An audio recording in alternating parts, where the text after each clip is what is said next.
Hello and welcome to another episode of Coffee and Stocks. In today's video, we are going to talk about stimulus bill update, right? Because it is Thursday and the 48 hours of the stimulus bill passed.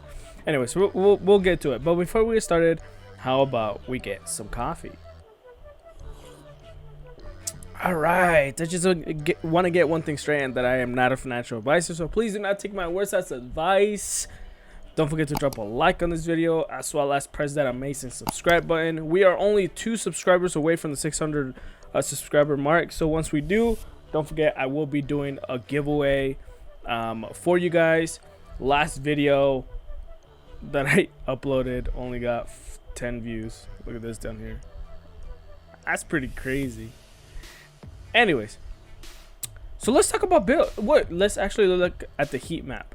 If you look at the heat map today, it doesn't look that bad, right? You get a little bit of red here, a little bit of red over here. Apple has been going through some downsides a couple of weeks ago, especially right now. It's still going, even after their announcement of all their products, they're still a little down. But it's a perfect opportunity. If no one has a position in Apple, go ahead and join, because they also have a decent percentage for dividends. But anyways, there is a reason why most of these sectors are pretty green, and it's that there is a positive information, I guess you could say, for the stimulus bill coming up. So as you can see right here, stock futures rise slightly as traders monitor stimulus talks, debate ahead. So the debate is today. If you guys want to join in and see it, you guys I guess don't have to, but it's pretty interesting. So the U.S. stock rose Thursday night as Wall Street weighted the potential for additional fiscal stimulus, news on the earnings and coronavirus treatment front while awaiting the U.S. presidential debate. The Dow Jones Industrial Average futures were up 44 points, or 0.2%. The S&P 500 was up 0.1%, and the Nasdaq was up 100 points up, or 0.2% as well. And there's different areas in which they little different sectors or different stocks went up. But we want to see, they were saying that Nancy Pelosi and the secretary came to an agreement of some sort, but it was a little high. Nothing is 100% conclusive right now. But some of the Republicans are mad against Mnuchin because he increased his initial number.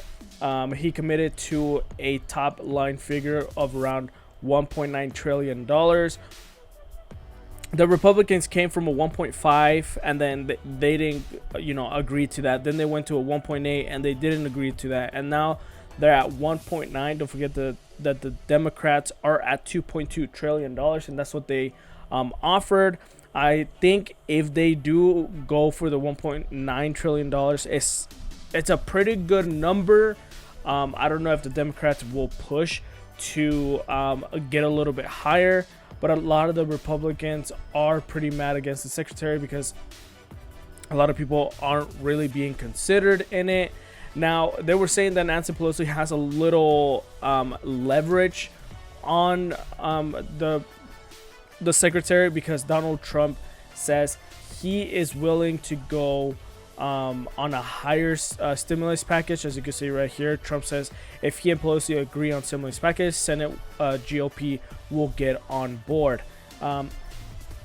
Earlier in the Trump campaign, he was saying that he was willing to go on a higher stimulus bill. He wanted to, I think he even threw out a number that was higher than the $2.2 trillion that the Democrats or Nancy Pelosi said. So that was a little bit of more ammo that Nancy Pelosi used to convince Senator or Secretary Mnuchin to agree on the 1.9. Now, we don't know what the number is yet, or what number they agreed on yet. So we will still have to look at that. During a town hall hosted by NBC News Thursday night, the president said he and his administration are ready to sign They are ready to sign, but they don't know what the number is yet. They haven't agreed on the number, so this really doesn't mean anything. You know who I'm negotiating against? Nancy Pelosi. She doesn't want to give them money. He said, "This is not our people's fault. This is China's fault." That's all political, right? The Republicans and the Democrats haven't really agreed on anything lately. That's what we see in the market, that it just crashes quite a bit more, or it often crashes compared to previous years or previous decades. The last time it was this bad, and or the numbers were crashing this bad, just like the pandemic crash, was in 2008. So we still have to see what is going to happen with a little bit more of the talks with President Trump. But there is a positive side, because Marco Rubio, one of the GOP's senators, he said he's open to voting for higher COVID stimulus because Americans need the help. It is obvious there's tons of people suffering because the Democrats and the Republicans don't agree on something. It's just all politics. They're playing politics, and people are dying, right? So it doesn't make any sense for more people to die.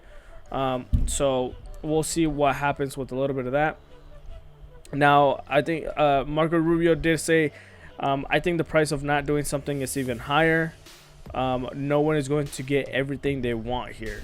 So Nancy Pelosi is not going to get the $2.2 trillion stimulus bill that she wants, and the Republicans aren't going to get the $1.5 trillion investment or stimulus bill that they want. So they have to come to an agreement of some sort. But as far as we know, if the President Trump is ready to sign, if Nancy Pelosi is ready to sign, and they combine their ideas to a $1.9 trillion bill, I think we might have that in the future.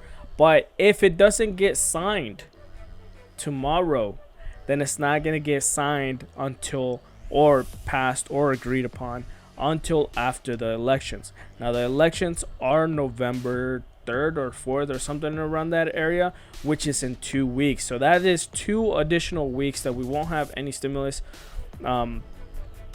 checks, and no one will have stimulus checks, and everything's gonna go down the tank. The stock market might tank a little bit more as well. So get ready and get prepared for a really red market if they don't agree onto something.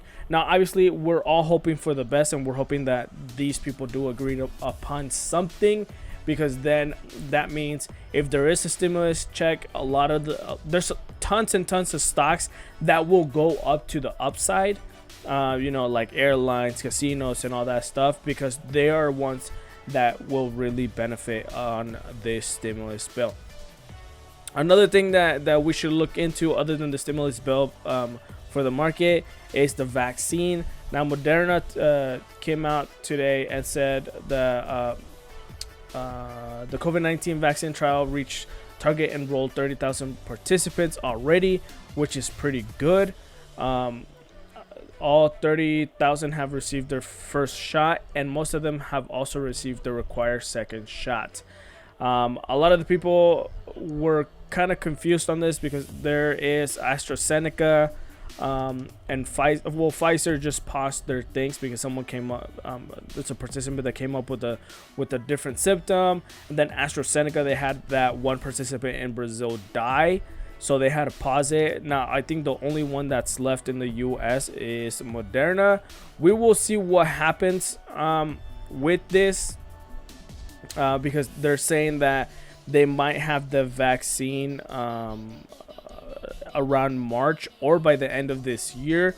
We're hoping by the end of this year, so we can start obviously getting the economy back to its feet.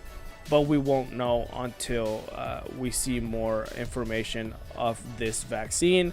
The unemployment numbers will be coming out later this month, so that is something very interesting to also pay attention to, just in case that also affects either to the upside or to the downside of the stock market. So keep an eye on that. All right, so that was today's video. Hopefully you guys enjoyed it. Don't forget to drop a like on this video, because honestly it does go a long way in supporting this channel. Don't forget to also press that subscribe button. I will be doing another stimulus bill later on, maybe tomorrow, just in case something gets signed or not. So please pay attention to that. I'll see you guys next time on Coffee and Stocks.